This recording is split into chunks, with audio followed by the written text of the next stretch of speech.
The small apartment was dark. A cold wind slipped through the cracks in the walls, making the tiny space feel even more lifeless. Rachel sat at the edge of the thin mattress, her back bent with exhaustion. She had nothing left. In the dim light, she watched her 6-year-old daughter, Emily, curled up under a torn blanket, shivering. "Mommy, it's so cold," Emily whispered, her voice barely audible. Rachel's heart clenched. She gently pulled her own thin sweater over Emily's tiny body, trying to keep her warm. "Sleep, my love. Tomorrow will be better," she lied. But Rachel knew the truth. There was no food for tomorrow. Morning came with an unbearable ache in Rachel's stomach. She had not eaten for 2 days, saving every last crumb for Emily. As Emily woke up, she immediately held her stomach. "Mommy, I'm hungry." Rachel forced a smile. "I'll make you something soon." She turned away, so Emily wouldn't see the tears in her eyes. There was nothing left. She rummaged through the cabinets, pretending to look for food. She grabbed an empty plate and placed it on the table. "Look, sweetheart, close your eyes. Imagine your favorite food is here. What do you see?" Emily's tired eyes lit up. "A big bowl of hot soup," she giggled. Rachel swallowed her pain and smiled. "Then eat it with your heart, my love." Emily pretended to eat, giggling softly. She didn't understand that her mother was tricking her so she wouldn't feel the pain of hunger. Rachel turned away and let the tears fall. Rachel's fingers trembled as she pulled her thin coat tighter around her frail body. She hadn't eaten in 2 days, and her legs felt weak beneath her. But a mother's hunger meant nothing when her child was starving. Emily's small voice echoed in her mind. "Mommy, I'm hungry." Rachel stepped outside into the bitter cold. The wind bit at her skin, her breath fogging in the freezing air, but she didn't care. She had to find food. She walked through the streets, stopping at every door she could. She knocked on the first house. A large man answered, his face stern. "Please, sir, I'm looking for work. Anything. Cleaning, laundry, dishes. I just need to feed my daughter." The man sighed impatiently. "We don't need help. Try somewhere else." Rachel bowed her head, whispering, "Thank you," and walked away. She knocked again, this time at a woman's house. The woman peeked out and frowned. "I'm sorry, but we have no work for you." Rachel's lips trembled, but she nodded. "Thank you for your time." She tried 5 more houses. Each answer was the same. "No. Sorry. We can't help." Each rejection felt like a knife in her chest. Her hands were now numb, her feet aching, but she pushed forward. A mother doesn't stop. Finally, she found herself in front of a bakery. The golden glow of fresh bread sat behind the glass window, filling the air with an intoxicating warmth. Her stomach growled so loudly she could hear it, but her eyes weren't on the bread. Her eyes were on the small crumbs scattered on the counter. Her fingers twitched. Just one crumb, one bite. But then she imagined Emily's innocent face, her trusting eyes. If Rachel stole, what kind of example would she set? Tears burned her eyes. She turned away. She would rather starve than lose her dignity. She took one last look at the bread before walking away, her stomach twisting in agony. She had failed. Rachel returned home, her steps heavy, her heart even heavier.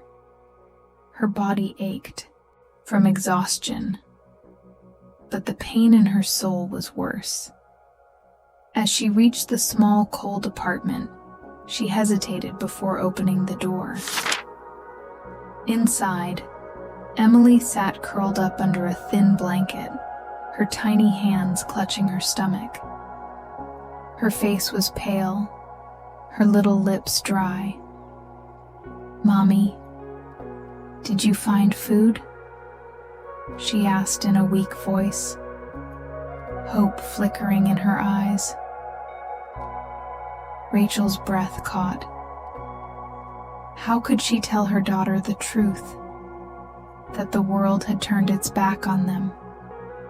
That she had tried, begged, and pleaded, but still had nothing?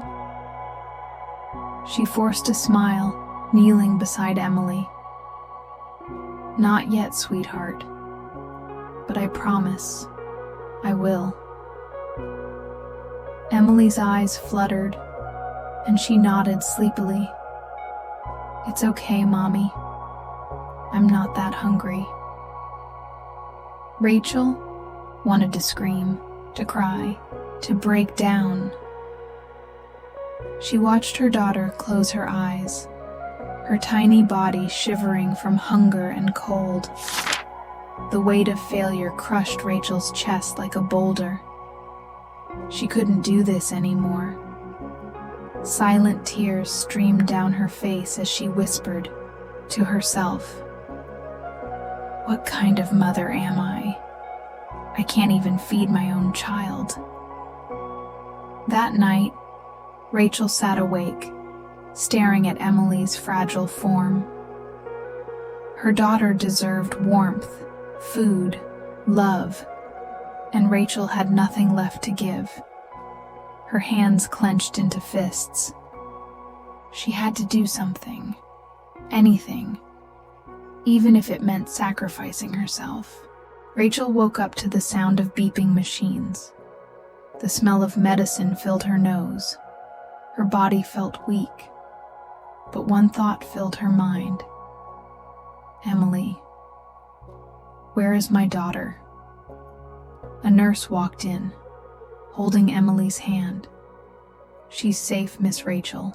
A kind stranger found her crying and brought you both here." Rachel turned to Emily, who was sobbing. "Mommy, you scared me." Rachel hugged her daughter tightly. The doctor walked in, his face serious. "Miss Rachel, your body is severely weak. If you continue like this, you might not survive." Rachel's heart clenched. She couldn't die. Who would take care of Emily? The doctor sighed. "And there's the hospital bill."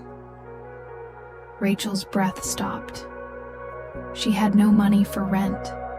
How could she pay for this? That night, Rachel cried silently, staring at Emily, who was curled up beside her. She ran her fingers through her daughter's soft hair, whispering, "I love you, my little angel." Would she have to leave Emily behind? Would she have to let strangers take her? No, never. She would fight for Emily. The next morning, the nurse walked in with a smile. "Miss Rachel, Someone has paid for your hospital bill." Rachel sat up, shocked. "What?" A tall man walked in. His eyes were kind, his voice gentle. "You don't know me, but I know you. I read your story online. People saw what happened and they wanted to help." Rachel covered her mouth, sobbing. Why would they help me?" The man smiled. "Because the world still has kind people." Rachel cried, overwhelmed. But that was only the beginning. A few days later, the man returned. He handed her an envelope. "Open it." Rachel's hands trembled. She opened the envelope and gasped. There was money inside. Enough for food, rent, and more. But the biggest shock came when the man took Rachel and Emily to a new place. A house, a beautiful house. "This is yours now," the man said. Rachel collapsed to her knees, sobbing. "No, I can't accept this. You don't have to pay rent anymore. This is your home." Emily ran inside, laughing. "Mommy, we have a home." Rachel hugged her daughter tightly. For the first time in years, they were safe. One day, the man sat with Rachel outside her new home. "What is your biggest dream?" he asked. Rachel wiped her tears. "I've always wanted to open a bakery." The man smiled. "Then let's make it happen." Months later, Rachel stood in her very own bakery, the smell of fresh bread filling the air. Emily stood beside her, proud and happy. Rachel was no longer a starving mother. She was a businesswoman, a fighter, a mother who never gave up. As she watched Emily laugh, Rachel whispered, "We made it. And sometimes miracles are real." Did this story touch your heart? If yes, remember, no matter how hard life gets, hope and kindness can change everything. Like, comment, and subscribe for more emotional stories. See you in the next one.